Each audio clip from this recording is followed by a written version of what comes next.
Greetings from the Gaming Geezer, Frank Fry. That's me.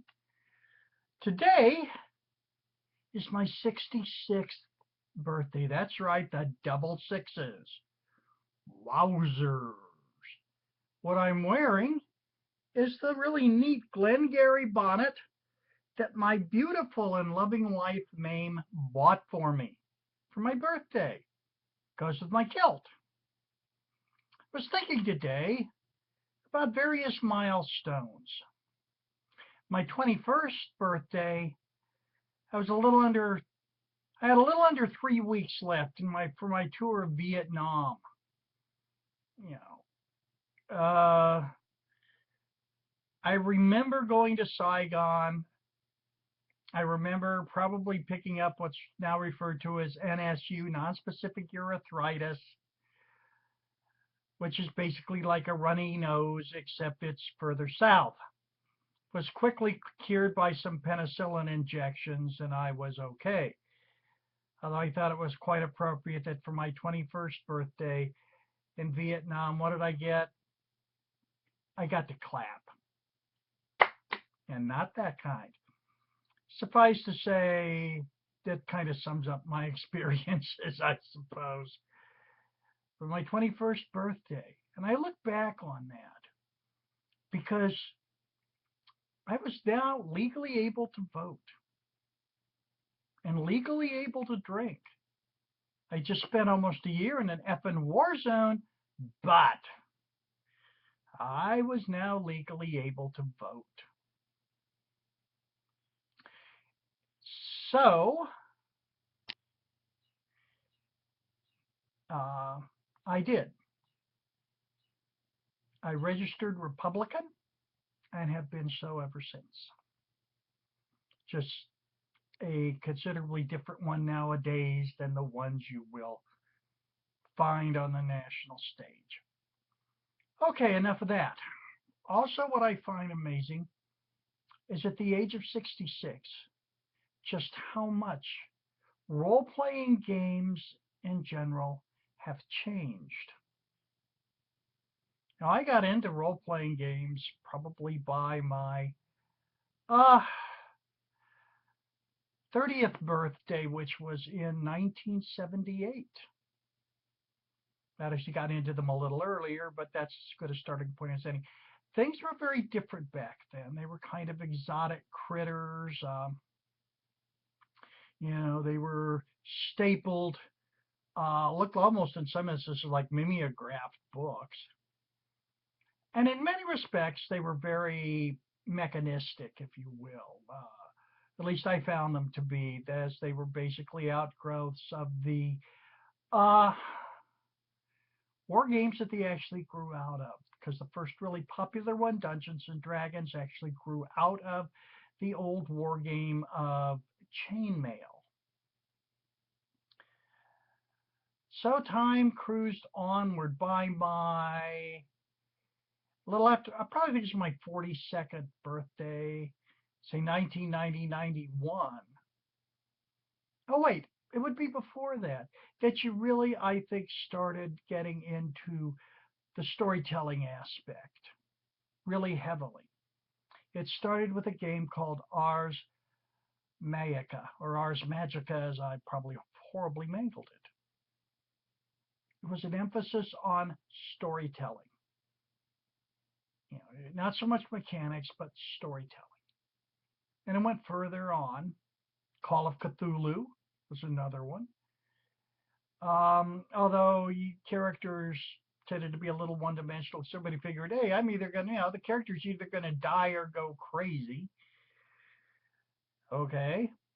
But I think the real breakthrough didn't land until around 1991, when we first saw the World of Darkness, now known as the Old World of Darkness, with the publication of Vampire the Masquerade. This really set the gaming world on its ear for a variety of reasons. First of all, you had stories where you played the monster. You weren't monster hunters. You were monsters, vampires, and later on werewolves, magicians, all sorts of interesting types, and you played them. Okay, fascinating. The books were also fun to read. You were now starting to get into more and more um,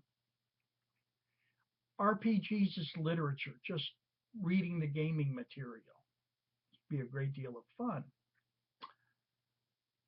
And it moved onward from there.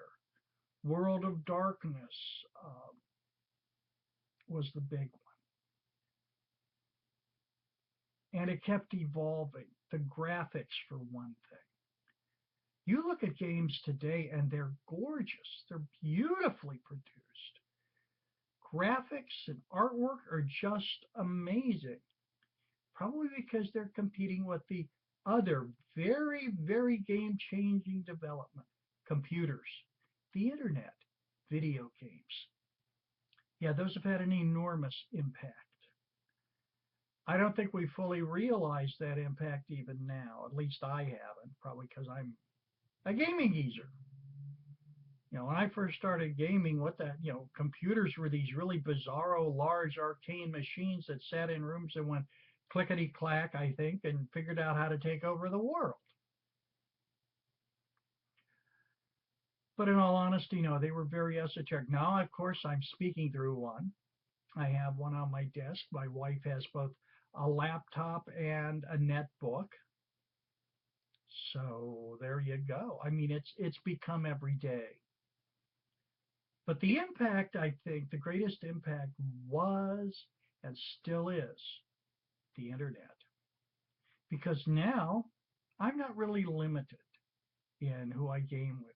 Now I can game with people like my friend Runeslinger, who began life as a Canadian and is now a resident of South Korea. I can game with people from all over the United States as well as the globe, talk with them, exchange ideas. It's just tremendous. It has opened up tabletop gaming, which is what I prefer. I really don't care much for computer gaming. I've never owned an Xbox or a PlayStation. Don't really plan to. But I'm also of the opinion that if that's what you like, go for it. So that's what I see as one of the greatest changes.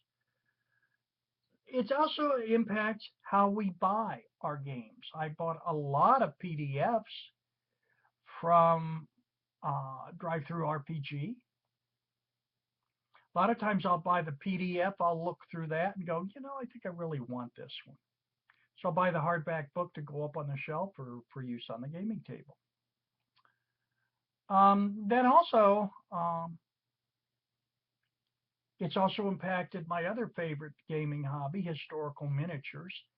There are not a lot of brick and mortars around anymore that actually you can walk into and buy historical miniatures. Most of it's done online.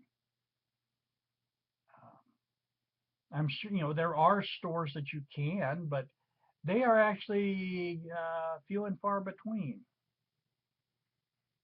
So the internet really has impacted us and impacted us gamers very much. Very much. We've had Gamergate, which, because it's dealing with video games primarily, and hasn't had much impact on me. I'm not sure, I'm sure it has had a lot of impact on people. I mean, when you get death and rape threats that drive you out of your own house, yeah, that's pretty serious. That sort of thing. But it shows you just how much of an impact that it has and has had. So looking back at the age of 66, because, hey, I woke up this morning and I was 66 years old. How the hell did that happen? Well, I went to bed last night. I was 65. Okay, well, that's about all for me right now in the terms of the birthday and some of the things I've seen. If anything, I love games even more now. To me, they're more interesting. They're more exciting. I love exploring them. I just ordered The Strange from Monty Cook Games because it looks interesting. I'm going to take a look at it. I've got Broken Rooms, which is a very interesting idea. It's somewhat similar to The Strange, but not much. All sorts of other games because they looked interesting. They were done up very well. But you know, I think it's going to get better. I enjoy gaming immensely. The only thing I enjoy more is my wife. And I'd like to close by saying that I love my wife, Mame Wood. She's the great miracle of my life.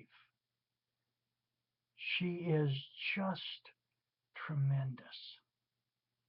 I didn't know what real love and happiness could be until she came into my life.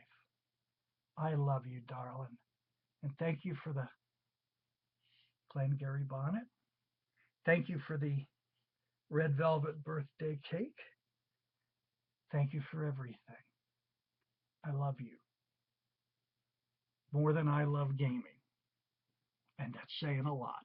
Okay, everybody, take care. Y'all have a good weekend. Have some good gaming. And remember, have fun, play games, let it roll.